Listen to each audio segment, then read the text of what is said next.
Every year on Thanksgiving, I visit my grandparents in their big old house. They live in the countryside, far away from the city. I love visiting them because they always make me feel happy and safe.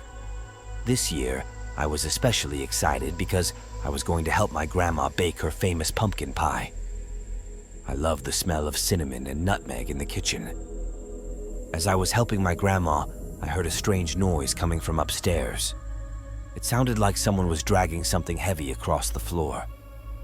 I was a little bit scared, but I didn't want to tell my grandma because I didn't want her to worry. I decided to go upstairs and investigate. I tiptoed down the hallway and listened closely for any more sounds. I heard the dragging noise again, coming from my grandpa's study. I slowly opened the door and peeked inside. The room was dark, and I couldn't see anything at first. But then, I saw a figure standing in the corner of the room. The figure was tall and thin, and it was wearing a long black coat. It was hunched over, and its face was hidden in the shadows. I couldn't see its eyes, but I could feel them staring at me.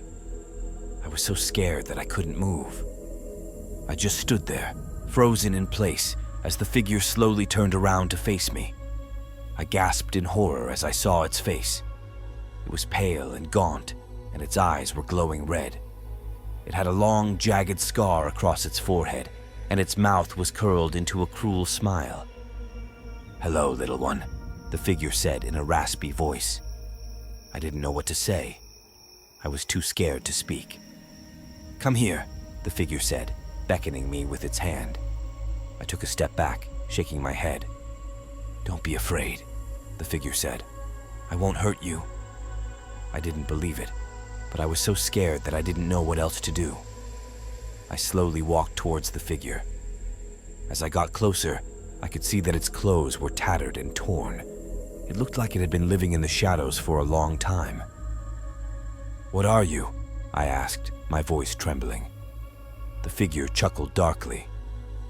"I'm the ghost of Thanksgiving," it said. "The ghost of Thanksgiving?" I repeated, confused. "That's right," the figure said. "I'm here to collect my due." "What do you mean?" I asked. "Every year, on Thanksgiving, I come to collect a soul," the figure said. "And this year, it's your turn."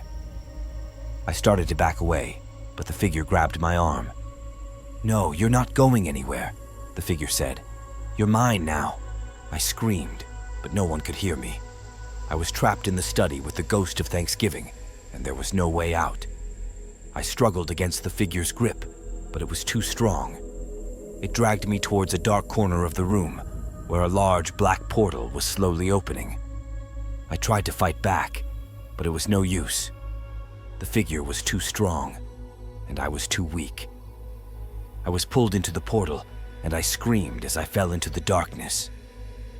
As I was pulled into the darkness, I could hear the figure's laughter echoing behind me. I was terrified and alone, and I didn't know what was going to happen to me. I fell for what felt like an eternity, tumbling through a swirling vortex of darkness and despair. I was cold and lost, and I felt like I was going to die.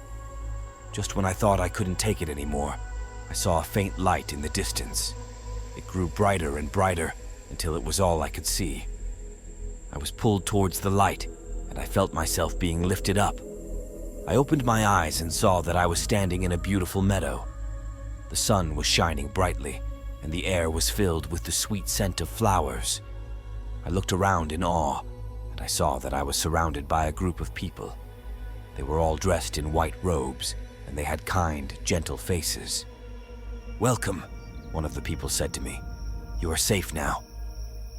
I was so relieved to be out of the darkness, but I was still confused about what had happened. "Where am I?" I asked, and he said, "You are in heaven now."